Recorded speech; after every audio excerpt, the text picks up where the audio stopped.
So all of Pandas is based on something called a data frame. And a data frame, if you're probably looking at this and you're thinking about Microsoft Excel, you'd be sort of on the right track because we have columns and rows.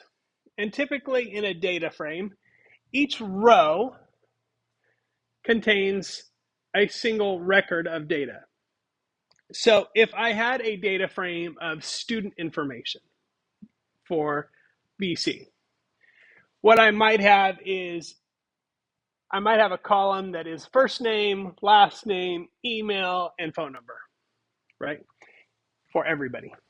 So this would be student number one. I'd have first name, last name, email, phone number. Student number two, same information. So that's how a data frame is organized. And a lot of times we get data frames from pretty basic data. For example, this could be a data frame right here. So I've got ID, name, age, and city in this data frame. I have 4 records, 0, 1, 2, and 3, where I have a name, an age, and a city. Right now, this is in what's called a CSV file, comma separated values. In a comma separated values file, the first row is commonly the headings for each column, and then each record is one line of text and separated by commas. You can take an Excel spreadsheet full of data and export it as this so that you can pull that right into Pandas. So here's another one. Name, age, city, state, and number of pets. Okay, so this is what a CSV looks like. And so if I want to, I can come back to Pandas and I can do some things here. So let's take a look at this, and I'm importing Pandas as PD, just so that I don't have to type the word Pandas over and over. On the next line, I am creating a data frame. I'm calling it DF, and make that a little bigger so we can read it a little easier. I am using Pandas as my object and or as my library, and then I'm calling the read CSV function from that library, and I am giving it that people, places, and pets, comma, separated values. So there is a read CSV function in that library that makes it really easy. It takes this, turns it into a data frame. And then I'm printing that data frame to a string. Let me just print the data frame just by itself. Okay, so that prints out that data frame.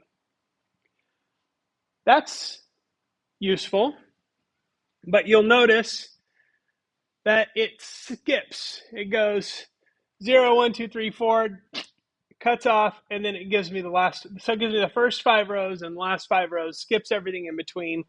It does that because that is the default behavior. Now, I cannot do this. I could run this code in Python. It would work exactly the same way. So let's just get a file here. Run that.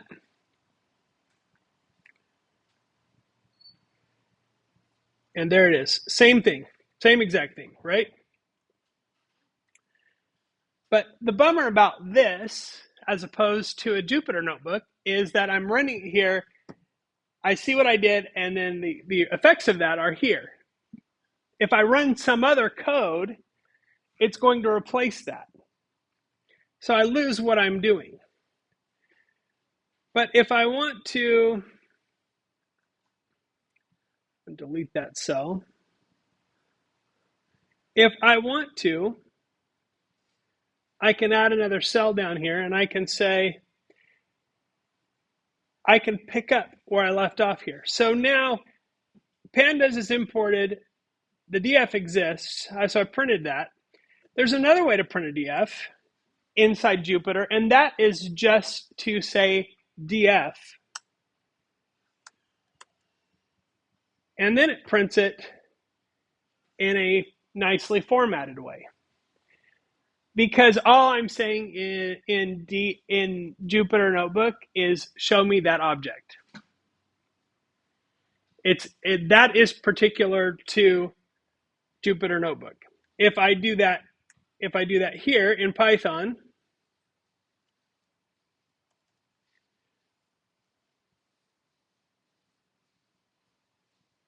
doesn't do anything. Okay? Doesn't do anything. So let me get rid of some of these extra tabs there. All right, so I can do that.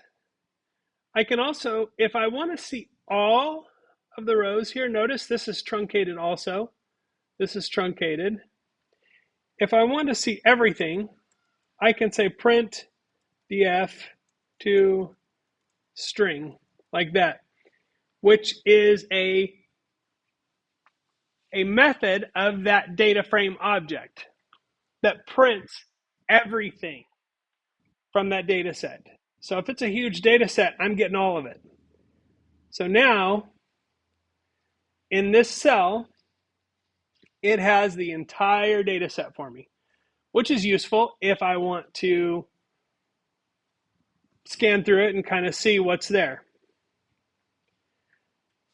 I can also do things like collapse that. Now it's not gone, I just collapsed it over here so I can get it out of my way. I can also clear the output from that cell. Okay, so if I want to keep the cell, I can do that, but I can clear the output.